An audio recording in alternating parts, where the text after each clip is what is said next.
നമുക്ക് സെറിമെട്രി ജസ്റ്റ് ഒന്ന് ഓടിച്ചു കൊണ്ടുപോവാം. എന്താണ് സെറിമെട്രി? സെറിമെട്രി എന്ന് പറയുകയാണെന്ന് വെച്ചാൽ അതൊരു റിഡോക്സ് റിയാക്ഷൻ ആണ്, റിഡോക്സ് ടൈട്രേഷൻ ആണ് എന്ന് നിങ്ങൾക്കറിയാം. ഈ സെറിമെട്രിനകത്ത് ഇൻവോൾവ് ചെയ്തിരിക്കുന്നത് പ്രധാനമായിട്ട് സെറിയം മെറ്റൽസിന്റെ സാൾട്ട് ആണ്. അതിനകത്ത് മോസ്റ്റ് വൈഡ്ലി യൂസ് ചെയ്യുന്ന രണ്ട് സാൾട്ട് ആണ് സെറിക് അമോണിയം സൾഫേറ്റും അതല്ലെങ്കിൽ സെറിക് സൾഫേറ്റ് അതല്ലെങ്കിൽ സെറിയം 4 സൾഫേറ്റ്.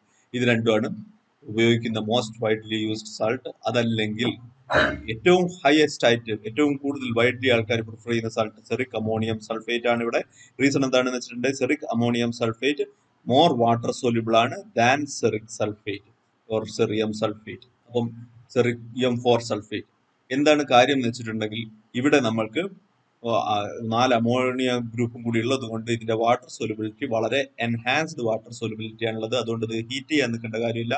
റിലേറ്റീവ്ലി കുറച്ച് ഹീറ്റ് അപ്ലൈ ചെയ്യുമ്പോഴേക്കും തന്നെ നമുക്ക് നല്ല ക്ലിയർ സൊല്യൂഷൻസ് ഫോം ചെയ്യും. അതേ സ്ഥാനത്ത് സെറിയം സൾഫേറ്റ് നമ്മൾ വളരെ ഹീറ്റ് ചെയ്തിട്ട് ബോയിൽ ചെയ്തിട്ട് വേണം ഇത് ഡിസോൾവ് ചെയ്യിക്കാൻ വേണ്ടിയിട്ട്. ഓക്കെ, അപ്പൊ നമുക്ക് ഇതിന്റെ എന്താണ് സെൻട്രൽ മെറ്റൽ ആറ്റം ആയിട്ടുള്ള സെറിയത്തിന്റെ ഓക്സിഡേഷൻ സ്റ്റേറ്റ് എന്നും കൂടി ഒന്ന് നോക്കിക്കളയാം. ഇപ്പൊ ഓക്സിഡേഷൻ സ്റ്റേറ്റ് കാൽക്കുലേറ്റ് ചെയ്ത് നോക്കിയിട്ടുണ്ടെങ്കിൽ നമുക്ക് കിട്ടുക അത് +4 ഓക്സിഡേഷൻ സ്റ്റേറ്റ് ആണ്.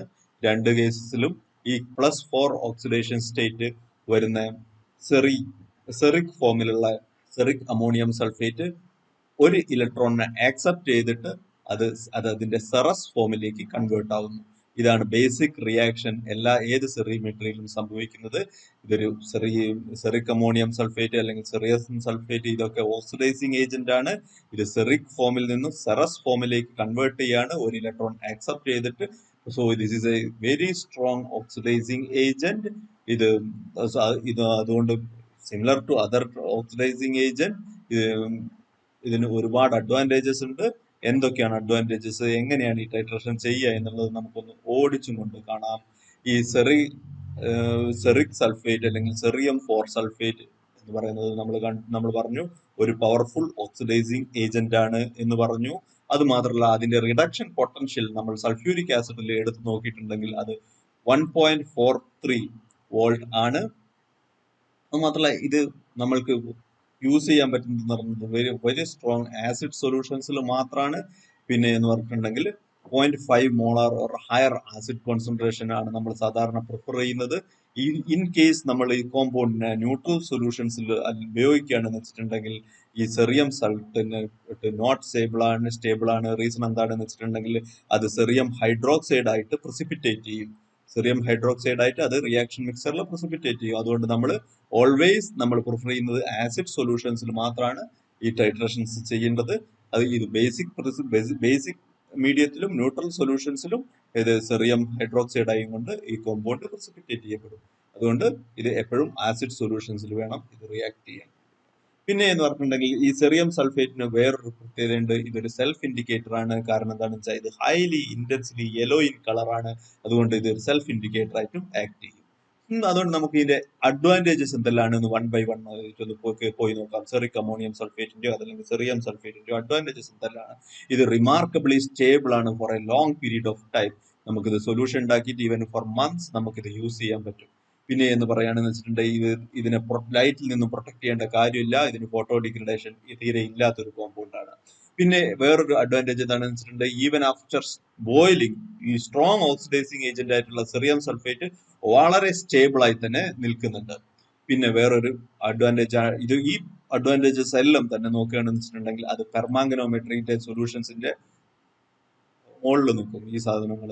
പിന്നെ ഈ സെറിയം സൾഫേറ്റ് സൊല്യൂഷൻസിന് even very less concentration. That means 0.1 molar solutions itself that are the highly intense colored ആണ്. അത് നമ്മളുടെ ബ്യൂററ്റിന്റെ മിനിസ്കസ് ഒന്നും നമ്മൾ നോക്കിയിട്ടുണ്ടെങ്കിൽ കാണുകയും കൂടിയില്ല, അത്ര ഇന്റൻസ്ലി കളേർഡ് ആണ്.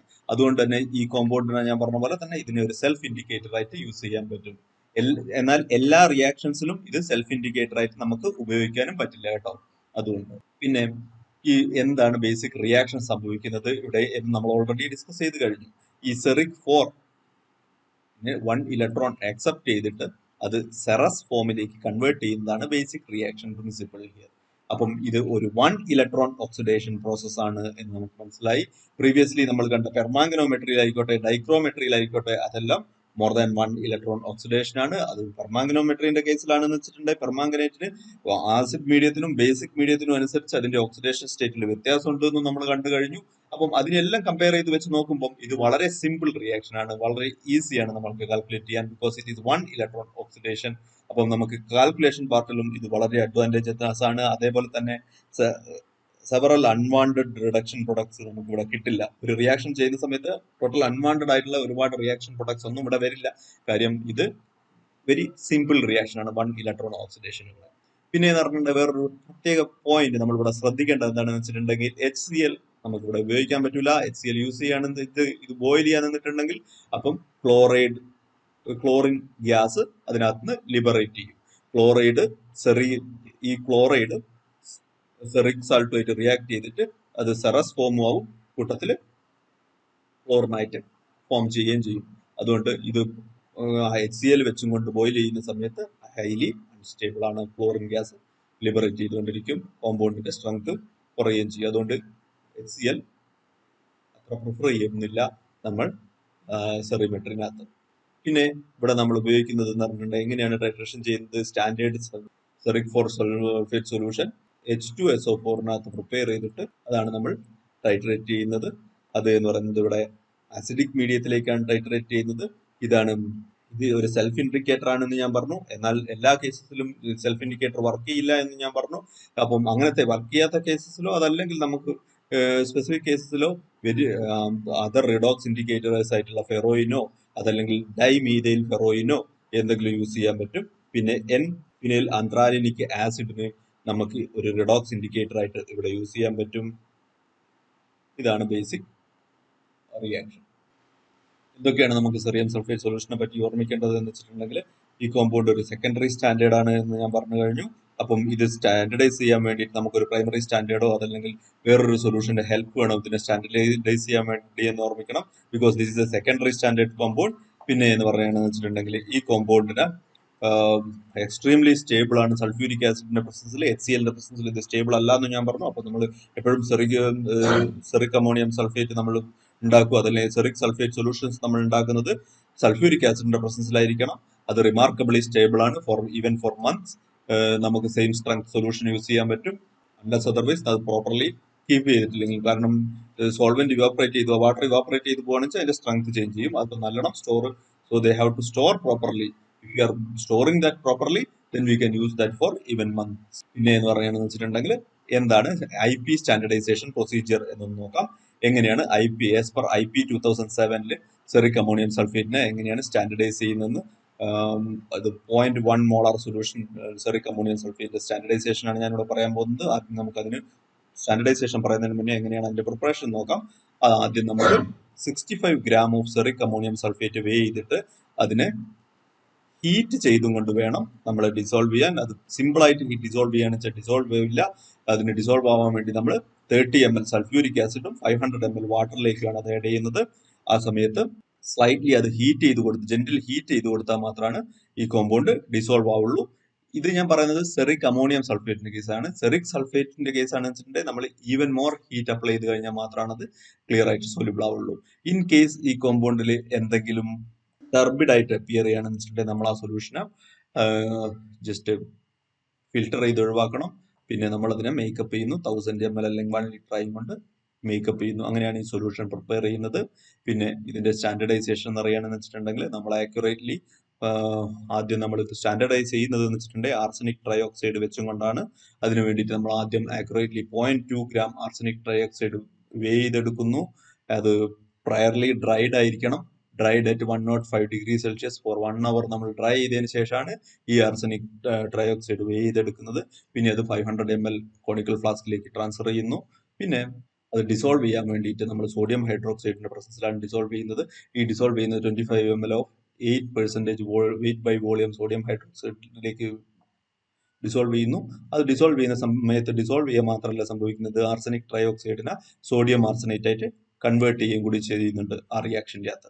വൺസ് അത് സോഡിയം ആർസനേറ്റ് ആയി മാറിക്കഴിഞ്ഞാൽ നമ്മൾ എന്ത് ചെയ്ത് വെച്ചിട്ടുണ്ടെങ്കിൽ ഇനഫ് വാട്ടർ ഒഴിക്കുന്നു. അതിനുശേഷം അതിനകത്തേക്ക് പിന്നെ ആ എക്സസ് NaOH അല്ലെങ്കിൽ സോഡിയം ഹൈഡ്രോക്സൈഡിനെ നമ്മൾ എന്ത് ചെയ്യുന്നു എന്ന് വെച്ചിട്ടുണ്ടെങ്കിൽ ഡയലൂട്ട് സൾഫ്യൂരിക് ആസിഡ് വെച്ചും കൊണ്ട് റിമൂവ് ചെയ്യുന്നു. പിന്നെ അതിനകത്തേക്ക് 15 ml ഓഫ് ഓസ്മിക് ആസിഡ് ഒരു കാറ്റലിസ്റ്റ് ആയിട്ട് ആഡ് ചെയ്യുന്നു. അതിനകത്തേക്ക് കൂടെ നമ്മൾ ഫെറോയിൻ സൾഫേറ്റ് സൊല്യൂഷൻ ഒഴിക്കുന്നു. ഫെറോയിൻ സൾഫേറ്റിന്റെ യൂസ് എന്താണെന്ന് വെച്ചിട്ടുണ്ടെങ്കിൽ അതാണ് ഇവിടുത്തെ ഇൻഡിക്കേറ്റർ, നമ്മൾ ഓൾറെഡി ഡിസ്കസ് ചെയ്തില്ല. പിന്നെ നമ്മൾ ഇതിനെ ഇതെല്ലാം കോണിക്കൽ ഫ്ലാസ്കിൽ എടുത്തതിന് ശേഷം നമ്മൾ ഇതിനെ ബ്യൂററ്റിലുള്ള സെറിക് അമോണിയം സൾഫേറ്റുമായിട്ട് ടൈട്രേറ്റ് ചെയ്യുന്നു. എൻ പോയിന്റ് എങ്ങനെയാണ് വരുന്നത് എന്ന് വെച്ചിട്ടുണ്ടെങ്കിൽ pink colour to pale blue colour ആയിട്ട് എൻ പോയിന്റ് ചേഞ്ച് ചെയ്യുന്നു. So 1 ml ceric ammonium sulphate equivalent to 0.004946 gram of arsenic trioxide. ഇതാണ് അതിന്റെ ബേസിക് പ്രിൻസിപ്പിൾ ഇൻവോൾവ് ചെയ്തിരിക്കുന്നത്. ആർസനിക് ട്രയോക്സൈഡിനെ NaOH ആയിട്ട് ട്രീറ്റ് ചെയ്യുമ്പോൾ സോഡിയം ആർസനേറ്റ് ആവുന്നു എന്ന് ഞാൻ ഓൾറെഡി പറഞ്ഞു. ആ ഫോം ചെയ്ത സോഡിയം ആർസനേറ്റിനകത്ത് ആർസനിക്കിന്റെ ഓക്സിഡേഷൻ സ്റ്റേറ്റ് എന്ന് പറയാന്ന് വെച്ചാൽ 3 ആയിരിക്കും ആർസനിക്കിന്റെ ഓക്സിഡേഷൻ സ്റ്റേറ്റ്. ആ 3 ഓക്സിഡേഷൻ സ്റ്റേറ്റുള്ള ആർസനിക്കിനെ സോഡിയം ആർസനേറ്റ് ആക്കി മാറ്റുന്നു. ആ സമയത്ത് ആർസനിക്കിന്റെ ഓക്സിഡേഷൻ സ്റ്റേറ്റ് +5 ആണ്. ഈ +5 ഓക്സിഡേഷൻ സ്റ്റേറ്റിൽ +3 +5 ഓക്സിഡേഷൻ സ്റ്റേറ്റ് മാറുമ്പോൾ അതിനകത്തുനിന്ന് 4 ഇലക്ട്രോൺ വിഡ്രോ ചെയ്യുന്നു. 2 മോളിക്യൂൾസ് യൂസ് ചെയ്യുകയാണെന്ന് വെച്ചിട്ടുണ്ടെങ്കിൽ അങ്ങനെ നമ്മൾ ഈ 4 ഇലക്ട്രോൺസ് റിലീസ് ചെയ്തത് ഇതായിട്ട് റിയാക്ട് ചെയ്യുന്നു. എന്നിട്ട് സെറിക്കിന് സെറസ് ആവാൻ വേണ്ടിയിട്ട് ആ ഇലക്ട്രോൺസ് യൂട്ടിലൈസ് ചെയ്യപ്പെടുന്നു. അപ്പോൾ എക്സാമിനുള്ള എല്ലാ ഓൾ ദ ബെസ്റ്റും. എല്ലാവരും നല്ല എഴുതാം.